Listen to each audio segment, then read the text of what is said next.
Nararamdaman mo ba ang paghina sa iyong paglalakad kasama ang Diyos? Pakiramdam mo ba ay malayo ka sa Diyos sa kabila ng lahat ng espiritual na aktibidad na iyong ginagawa?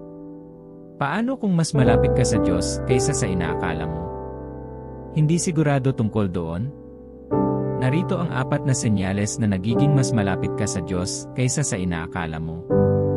Ngunit bago tayo magpatuloy, kung ito ang iyong unang pagkakataon sa channel na ito, mangyaring i-click ang kampana at mag-subscribe sa channel na ito.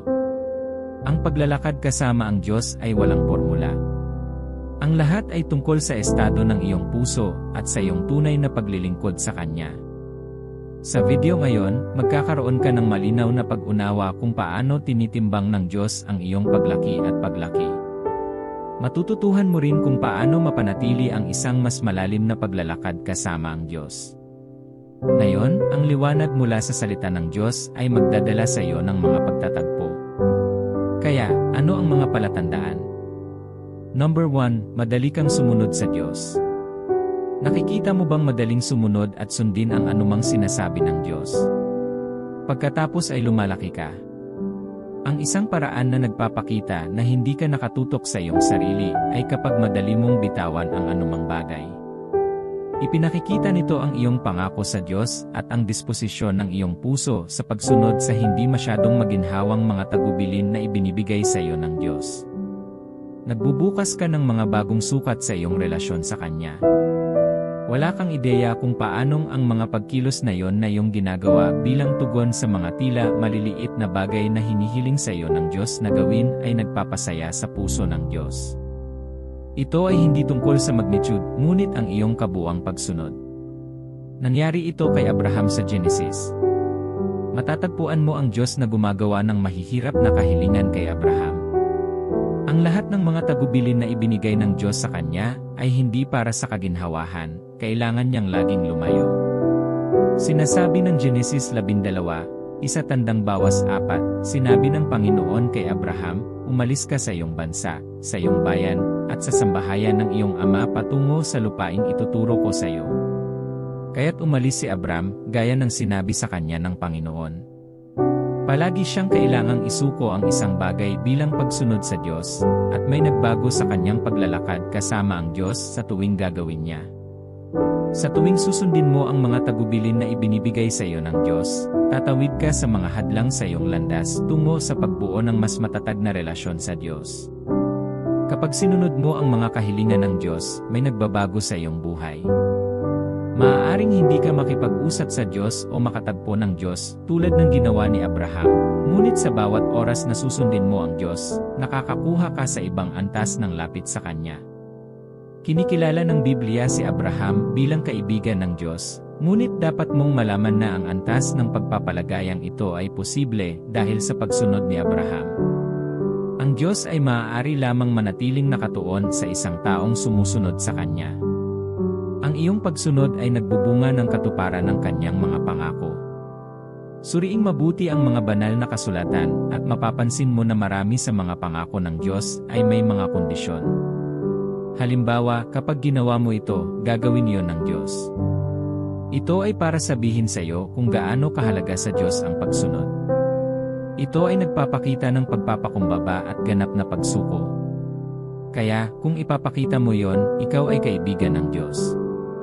Ang pagsunod ay isang bagay na pinahahalagahan ng Diyos. Ito ay nagpapatibay sa iyong pananampalataya at nagpapasya kung ang iyong kwento ay magiging katulad ng kay Abraham o Saul.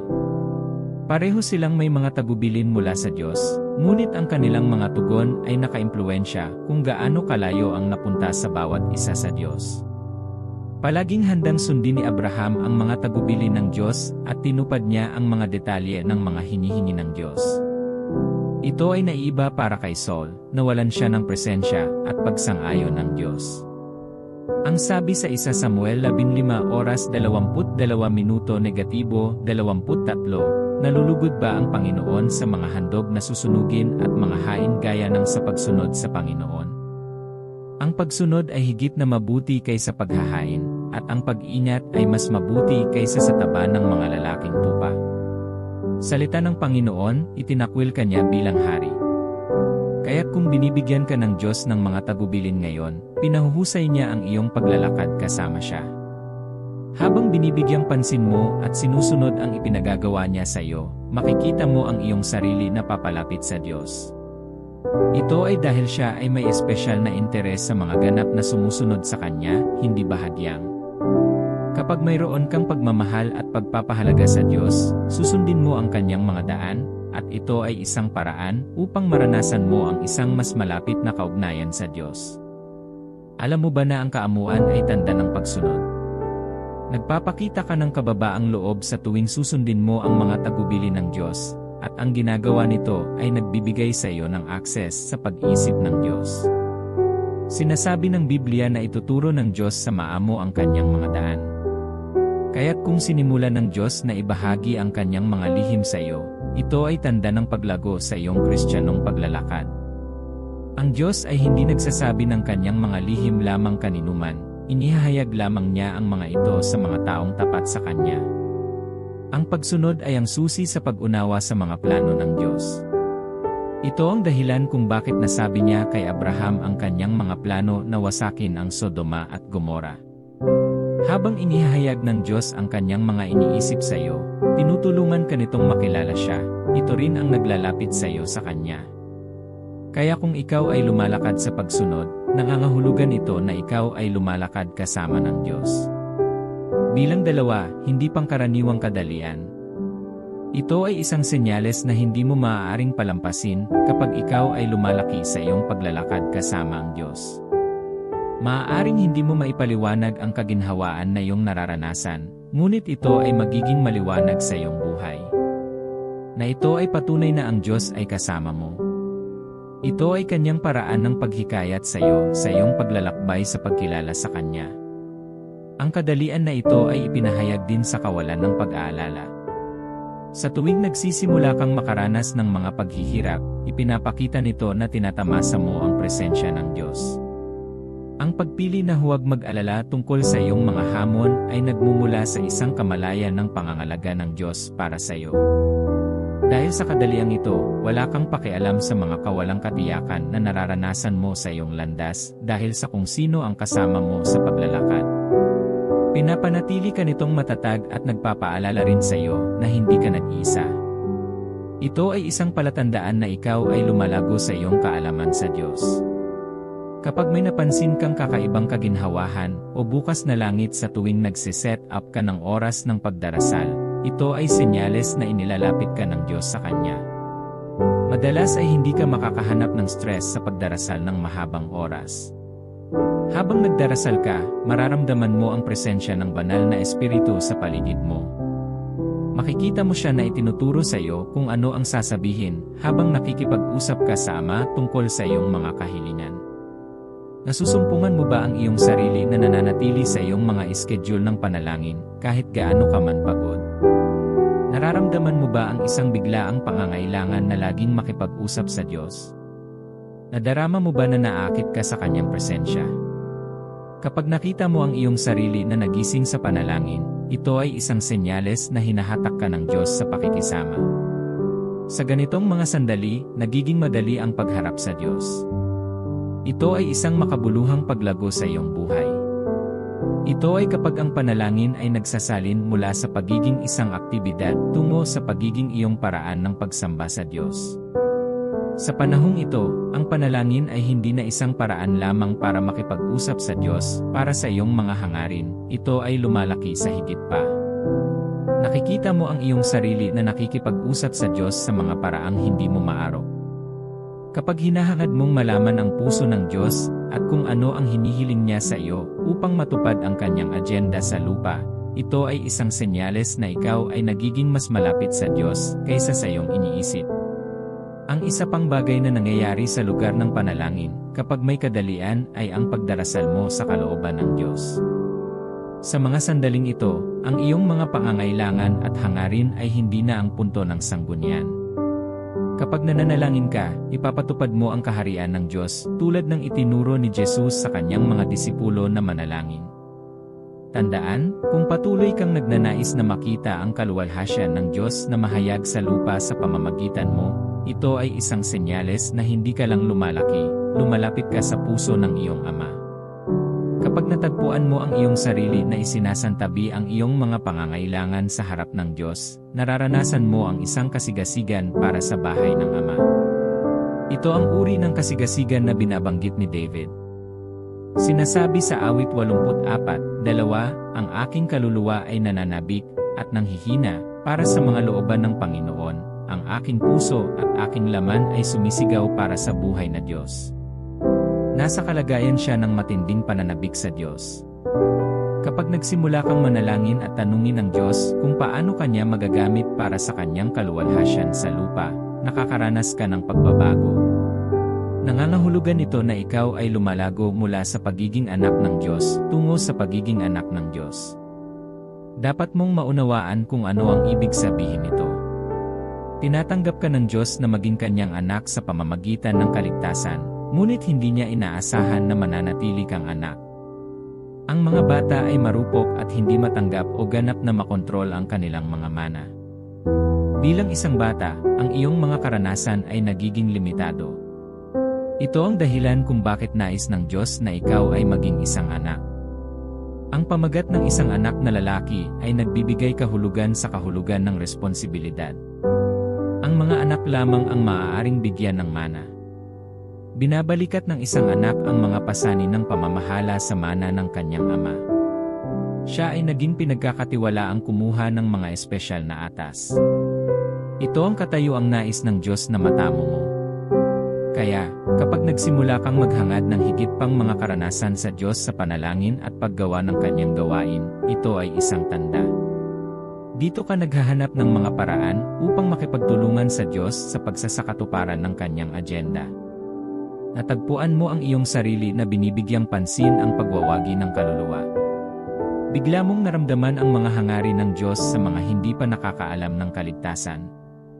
Dito nagiging mga pasanin mo ang mga pasanin ng Diyos. Sa puntong ito, ang iyong puso ay nagiging nakahanay sa kalooban ng Ama. Ito rin ay kapag alam mong nakagawa ka ng isang hakbang pasulong sa iyong relasyon sa Diyos. Kapag nakita mong inilalagay ng Diyos ang pasanin ng iba sa iyong puso, nangangahulugan ito na lumalago ka sa iyong paglalakad. Ito ang tinatawag mong pamamagitan. Kailangan mong maunawaan na ang Diyos ay hindi maglalagay ng responsibilidad sa isang taong hindi niya pinagkakatiwalaan o sa tingin niya ay may kakayahan. Kapag nakita mo rin siya na naghahayag ng mga bagay tungkol sa iba sa iyo, nangangahulugan ito na marami kang nalakbay sa iyong paglalakad kasama siya. Tandaan na ang mga bagay na kanyang inihayag ay malalim na mga lihim, at hindi niya ito ibabahagi sa mga taong ang puso ay hindi nakasentro sa pagtulong sa iba. Ang Diyos ay laging naghahanap ng mga taong maaaring tumayo bilang tagapamagitan para sa iba, tulad ni Moises na tumayo para sa mga Israelita at si Jesus para sa buong mundo. Dinala nila ang mga pasanin ng iba at nagtamasa ng kakaibang relasyon sa Diyos Ama. Kaya, kung makakita ka ng kakaibang habag sa iyong puso para sa mga tao, ito ang paraan ng Diyos sa pagtawag sa iyo sa isang bagong lakad kasama niya. Ibig sabihin ay gusto niyang ipagkatiwala sa iyo ang kapakanan ng iba dahil lumalaki ka. Nakikita mo ba ang mga banayad na paraan na nararanasan mo ang paglaki? Bigyang pansin natin ang ilan pa. Bilang 3, pagtatalaga. Ito ay kadalasang may kasamang kakaibang kahilingan na mamuhay ng banal. Ito ay kapag ibinigay mo ang iyong sarili bilang isang buhay na hain sa Diyos. Kaya, kapag nakita mong inihiwalay mo ang iyong sarili sa mga bagay na nagpaparumi sa iyong espiritu, nangangahulugan ito na lumilikha ka ng puwang para sa Diyos sa iyong puso. Kahit sinong pinarangalan mo, natural kang gumawa ng pangako. Ang pagtatalaga ay hindi nagyayari ng walang pagsisikap, ito ay isang mulat na pagkilos sa proseso ng dedikasyon. Kaya, kapag sinimulan mong ialay ang iyong sarili sa Diyos, humakbang ka sa mas malalim na paglalakad kasama niya. Ang pagtatalaga ay isang malalim na anyo ng pagpapalagayang loob. Ito ay isang anyo ng paghahain sa Diyos, at napakaraming kailangan para gawin ang sakripisyong ito. Ang mga sakripisyo ay palaging may halaga sa iyo. Itatanggi ka nito sa iyong sarili ang mga kasiyahan ng mundo. Kaya, kung pinararangalan mo ang Diyos sa pagtatalaga, nagkakaroon ka ng koneksyon sa Kanya. Ito ay dahil nagbibigay ka ng kapaligiran para sa Kanyang presensya.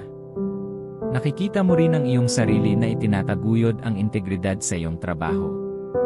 Kapag nagsimula kang maging mas may kamalayan na ikaw ang templo kung saan nakatira ang Diyos, ikaw ay lumalaki. Kapag sinimulan mong maramdaman na may hinihiling sa iyo na lumakad ng matuwid, kung gayon ay nakakaranas ka ng matinding pagbabago sa Diyos, dahil ang Diyos ay palaging lalakad ng higit pa sa sinumang nagbibigay pansin sa kadalisayan at kabanalan. Ang Diyos ay nagmamalasakit sa kalagayan ng iyong espiritu, kaluluwa, at katawan dahil siya ay lumalakad na may mga sisidlan lamang na dumaan sa paglilinis. May pagkakatiwala lamang sa iyo ng Diyos ang ilang mga tungkulin kapag nananatili ka sa isang buhay ng pagpapabanal. Ito ay dahil gusto ng Diyos na ang mensahe na iyong ihahatid ay magmula sa isang lugar ng kabanalan. Ito ang dahilan kung bakit Kanya hinihikayat tungo sa pamumuhay ng isang buhay ng pagtatalaga. Ito ay nagiging mulat ka sa kung ano ang ayaw ng Diyos. Binibigyang pansin mo kung ano ang nagdadalamhati sa Kanya at pinili mong iwasan ang Kanyang hinahamak. Sa tuwing masusumpungan mo ang iyong sarili na isinusuko ang mga bagay na humahadlang sa iyong pamumuhay na banal, ito ay senyales na ikaw ay lumalapit sa Diyos. Sinasabi sa awit 24, 3:4, sino ang makaakyat sa bundok ng Panginoon? Sino ang makatatayo sa Kanyang banal na dako? Ang may malinis na kamay at may dalisay na puso, na hindi nagtitiwala sa Diyos-Diyosan o nanunumpa sa huwad na Diyos. Nangangahulugan ito na ang pagtatalaga ay nagbibigay sa iyo ng daan sa panloob na hukuman ng Diyos, dahil ang Diyos ay banal at hindi niya nakikita ang kasamaan. Kaya, kapag nagsimula kang lumikha ng isang kapaligiran na nagpapatibay sa presensya ng Diyos, ito ay isang paanyaya para sa Kanya na sumama sa iyo, at hindi niya kailanman tinatanggihan ang dayong mga alok. Nakikita mo na ba ngayon kung paano ka inilalapit ng pag-aalay sa Diyos? Maaaring hindi mo ito alam, ngunit ang paghihiwalay na iyon ay isang sakripisyo na hindi maaaring tanggihan ng Diyos.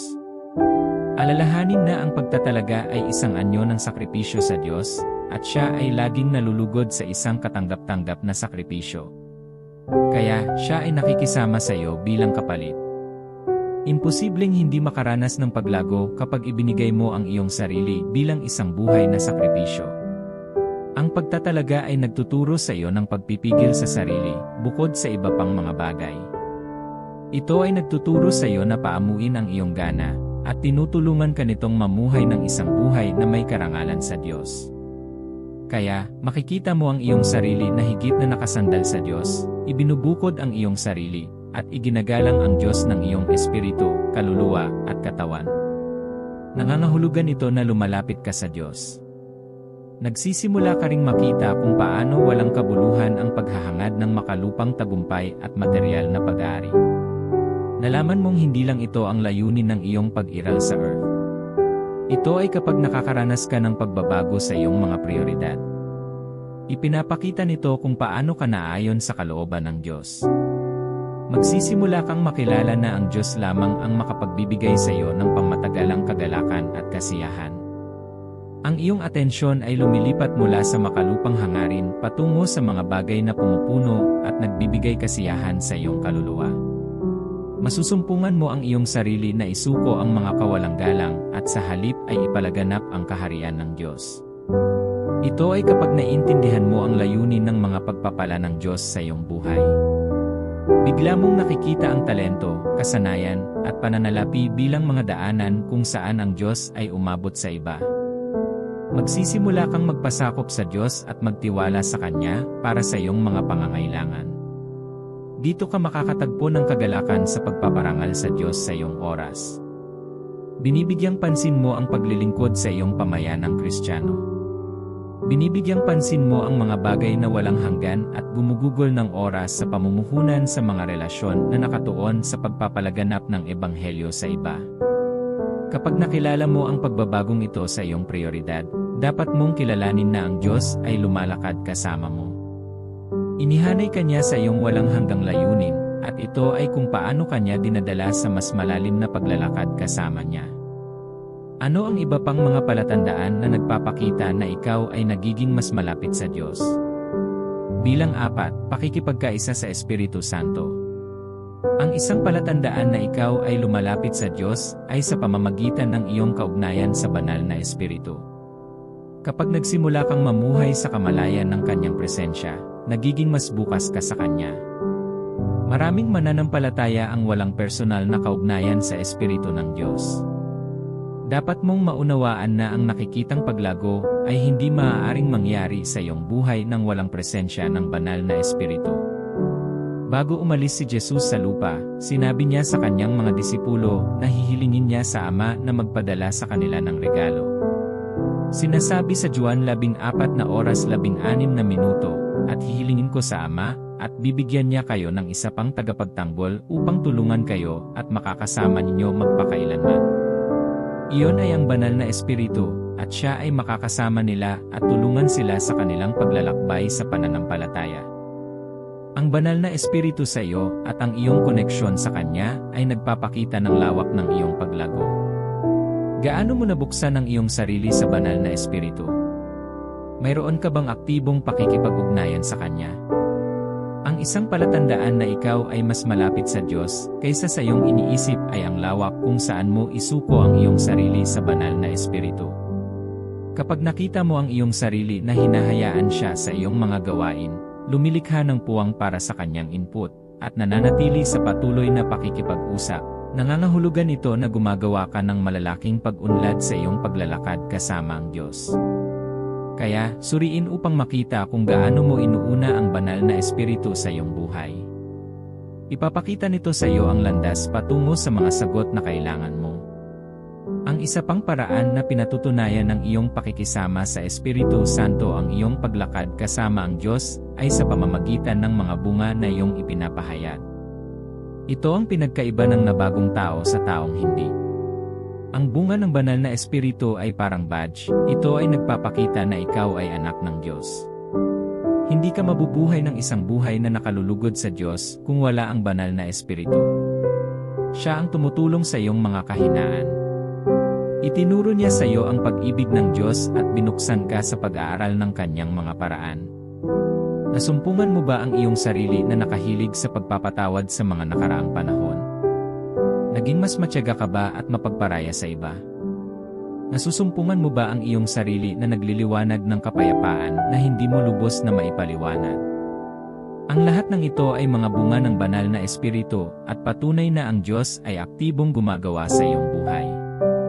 Kapag nagsimula kang makipag-ugnayan at sumuko sa banal na Espiritu, isang bagay na ginagawa niya ay palambutin ang iyong puso. Pinupunasan ka niya ng pagmamahal at pakikiramay sa mga taong nakapaligid sa iyo. Magsisimula kang bigyang pansin ang mga pangangailangan ng iba at maghanap ng mga paraan upang tumulong dahil sa pag-ibig ng Diyos sa iyo. Ang isa pang patunay ng iyong paglago sa pamamagitan ng banal na Espiritu ay ang paghahayag. Siya ang nagtuturo sa iyo ng salita ng Diyos. Halos imposibleng makakuha ng tunay na pananaw mula sa Biblia kung wala ang banal na Espiritu. Siya ang guro at binibigyang buhay niya ang bawat salita sa banal na kasulatan.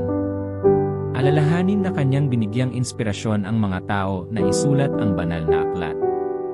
Walang paraan na magkakaroon sila ng ganoong kaalaman kung wala ang banal na Espiritu. Kaya, ano ang mangyayari kapag umupo siya sa tabi mo habang pinag-aralan mo ang salita? Binibigyan ka niya ng malinaw na pangunawa at tinutulungan kang malaman ang iyong pagkakakilanlan sa Diyos. Binubuhay din ng banal na Espiritu ang iyong pag-iisip patungo sa Diyos.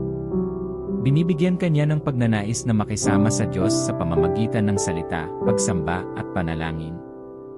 Sinasabi sa awit 63, Ikaw, Diyos, ang aking Diyos, hinahanap-hanap kita, ako'y nauuhaw sa iyo. Ang aking buong pagkatao ay nananabik sa iyo, sa isang tuyo at tuyo na lupain na walang tubig. Nagsisimulang magutom ang iyong puso para sa Diyos, at gusto mong laging nasa presensya niya. Kaya, kapag nakita mo ang iyong sarili na gumugugol ng oras sa patuloy na pag-aaral ng salita, iyon ay ang banal na Espiritu. Siya ay pinupukaw ka at tinutulungan kang lumago. Ang pinakamalinaw na paraan upang mapalapit ka sa Diyos ay sa pamamagitan ng salita, at ang tanging makakatulong sa iyo na gawing totoo ang salita ng Diyos sa iyo ay ang banal na Espiritu. Kapag nakita mo ang iyong sarili na nagbibigay ng access sa banal na Espiritu, nangangahulugan ito na ikaw ay nagiging mas malapit sa Diyos. Kapag nakita mo rin ang iyong sarili na naghahanap ng patnubay mula sa banal na Espiritu, ito ay patunay na ikaw ay lumalakad sa kalooban ng Diyos. Tandaan na ang kanyang gawain ay ituro sa iyo ang lahat ng bagay. Kaya, kapag sinimulan mong makita ang pangangailangan para sa kanyang pamumuno, nagiging bukas ka sa pamilyar sa kanyang tinig. Habang nagsasalita siya sa iyo sa mga tagubilin, lumalago ang iyong pananalig sa kanyang presensya sa iyo. Ang iyong pagiging sensitibo sa kanyang pamumuno ay isang senyales na ikaw ay mas malapit sa Diyos kaysa sa iyong iniisip. Kaya, kung nararanasan mo ang kakaibang ugnayan ng banal na Espiritu, lumalago ka sa iyong relasyon sa Diyos. Ang mga palatandaang ito ay nagpapakita na ikaw ay nakakaranas ng isang espiritual na paggising, at ito ay higit pa sa kung ano ang iyong nararamdaman o nararamdaman. Ngayong nauunawaan mo na ang mga paraan na nararanasan mo ang paglaki, mahalagang malaman mo kung paano patuloy na papaypayan ang iyong apoy. Kung hindi mo inaalagaan o binibigyang pansin ang ginagawa ng Diyos, baka mawala ito sa iyo. Kaya, paano mo mapapanatili itong paglago na iyong nararanasan? Kapag nakita mo ang Diyos na gumagawa sa iyong buhay sa mga sukat na tinalakay, ang dapat mong gawin ay yakapin ang kanyang gawain at payagan siya na bumuo ng iyong pagkatao at kaugnayan sa kanya. Mahalaga na hindi ka humadlang sa pagbabagong dinadala ng Diyos sa iyong paraan. Hayaan ang kanyang presensya na mahayag sa iyo. Buksan ang iyong puso at hayaang gabayan kanya sa kanyang layunin. Dapat kang patuloy na mamuhay ng isang buhay na dalisay, dahil hindi mo mararanasan ang paglago kung wala ito. Kapag namumuhay ka ng hindi makadiyos na pamumuhay, hinaharangan mo ang gawain ng Diyos sa iyong buhay. Ito ang dahilan kung bakit kailangan mong patuloy na humingi ng tulong ng banal na Espiritu sa iyong paglalakad ng pagtatalaga. Alam niya kung paano ka tutulungan na mapanatili ang isang buhay na nakalulugod sa Diyos. Habang patuloy kang umaasa sa kanyang lakas, akayin ka niya sa isang bagong karanasan.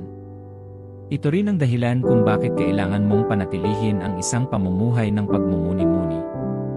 Sa ganoong mga sandali ay nakakaranas ka ng mas malalim na koneksyon sa Diyos. Magagawa mong maunawaan ang mga galaw ng Diyos sa bawat panahon. Ang iyong puso ay palaging naaayon sa kalooban ng Diyos kung uunahin mo ang iyong mahabang sandali kasama siya. Habang nagbubulay-bulay ka, dapat kang maglaan ng panahon para pag-aralan ang salita ng Diyos. Hayaan ang kanyang salita na mabusog ang iyong kaluluwa at panatilihin kang nagniningas para sa Diyos. Mahalaga rin na bigyang pansin mo ang mga tagubilin ng banal na Espiritu sa sandaling ito. Habang sinusunod mo ang kanyang mga tagubilin, tinatamasa mo ang napakalaking kapayapaan at paglago sa iyong paglalakad kasama ang Diyos. Magsisimula kang makahanap ng malalim na koneksyon sa Diyos habang araw-araw kang sumuko sa Kanya.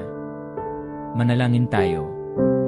Ama sa langit, nagpapasalamat ako sa iyong patuloy na pagmamahal sa akin. Ikaw ang may likha ng sansinukob at sa iyong mga bisig, nakatanggap ako ng katiyakan. Nagpapasalamat ako na tinuturuan mo akong maunawaan ang aking relasyon sa iyo. Salamat sa pagtulong sa akin na mapalapit sa iyo sa mga paraang hindi ko inakala. Dumarating ako sa harap ng iyong trono ng awa ngayon. Hinihiling ko na patawarin mo ang aking mga pagkakamali. Hayaang linisin ako ng dugo ni Jesus mula sa lahat ng bagay na hindi naaayon sa iyong kalikasan. Turuan mo akong mamuhay ng isang buhay na nakalulugod sa iyo sa lahat ng oras. Hinihiling ko na tulungan mo akong matutong lumakad sa iyong kalooban para sa aking buhay. Mangyaring buksan ang aking puso upang maunawaan kung ano ang tunay na mahalaga. Hayaan mo akong malaman na ang iyong kaharian ay dapat maging prioridad sa aking buhay. Nais kong ipagkaloob mo sa akin ang biyaya upang maabot ang iba. Tulungan akong makita na ang aking mga regalo, talento, at ari-arian ay mga daanan kung saan mo maabot ang mundo.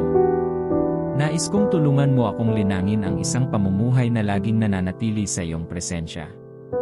Tulungan mo akong manabik sa iyong kaluwalhatian at turuan akong maunawaan ang mga hinahangad ng iyong puso.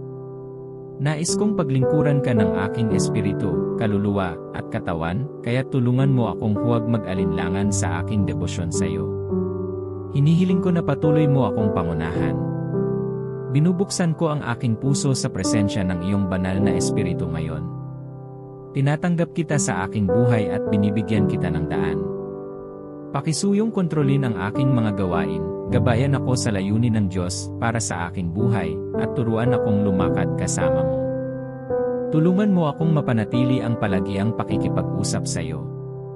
Nais kong tulungan mo akong lumakad sa pagtatalaga, Panginoon. Nais kong isuko ang aking buhay bilang parangal sa iyo. Tulungan mo akong maging isang buhay na sakripisyo na banal at nakalulugod sa iyo. Pakiusap, buksan mo ang aking mga mata sa mga lugar na gusto ninyong mamuhay kong banal. Turuan mo akong humiwalay sa mga taong hindi nagsisilbi sa iyong layunin sa aking buhay. Hinihiling ko na mapuno ng pagmamahal mo ang aking puso. Himukin mo akong pasanin ang mga pasanin ng iba sa panalangin. Habang pumapalit ako sa isang tagapamagitan, tulungan mo akong sundin ang mga tagubilin na iyong ibinibigay sa akin. Turuan mo akong maunawaan ang iyong layunin sa pagdadala ng ilang tao sa aking buhay. Palakasin mo akong laging hanapin ang iyong presensya. Tulungan mo akong bumuo ng pare-parehong pakikisama sa iyo. Nais kong patuloy na pagnilayan ang iyong salita upang matulungan ang aking puso na tumuon sa iyo. Ang paggugol ng oras sa panalangin ay nakakatulong sa akin na maranasan ang pagbabago sa bawat aspeto ng aking buhay. Hayaang bigyan ako ng banal na espiritu ng pangunawa sa iyong salita, at panatilihin akong naghahanap ng higit pa. Itaguyod mo ako sa mga oras ng panghihina ng loob, Panginoon. Tulungan mo akong manatiling matatag sa iyong salita. Tulungan mo akong alalahanin ang iyong mga pangako sa akin, at turuan akong maghintay sa iyo nang walang pag-aalinlangan o takot. Salamat dahil inilapit mo ako sa iyo. Nagpapasalamat ako sa pagbabagong nararanasan ko sa araw-araw kong paglalakad kasama ka. Panginoon, salamat sa pagdinig ng aking mga panalangin. Alam kong may gagawin kang bagong bagay sa buhay ko. Sa pangalan ni Jesus, Amen. Sigurado akong nakatanggap ka ng malalim na pananaw mula sa video na ito. Mag-subscribe para sa higit pang nakaka-inspire na content at tiyaking ibabahagi mo ang video na ito sa iba.